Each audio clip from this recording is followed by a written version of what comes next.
дар Тоҷикистон таи 7 моҳи ахири соли равон наздики 1 миллион тонна ангишт истихроҷ гардидааст, ки нисбат ба ҳамин давраи соли гузашта ба андозаи 144 000 тонна бештар аст. тавре дафтари матбуотии вазорати саноат ва технологияҳои навини Тоҷикистон иттилоъ додааст, наздик ба 63% аз ин миқдор ангишти истихроҷшуда мутааллиқ ба ширкатҳои давлатӣ мебошад.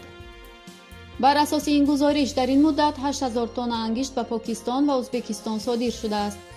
дар Тоҷикистон аз захираҳои бузурги ангишти конҳои фонияғноб, шуроб дар вилояти Суғд, Назарайлоқ дар водии Рашт, Зиддара дар шимоли шаҳри Душанбе ва Саёд дар дараи ромити шаҳри Ваҳдат истифода мешавад.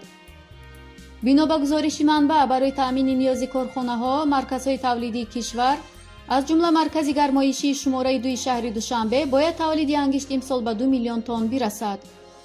дар соли 2018 барои бори нахуст дар Тоҷикистон 1 миллион 900 000 тонн ангишт истихроҷ шуда буд. ин дар ҳолест, ки ҳамасола нархи ангишт боло меравад ва сокинон дар Тоҷикистон аз норасоии ангишт ва қиматии нархи он ҳамвора шикоят мекунанд.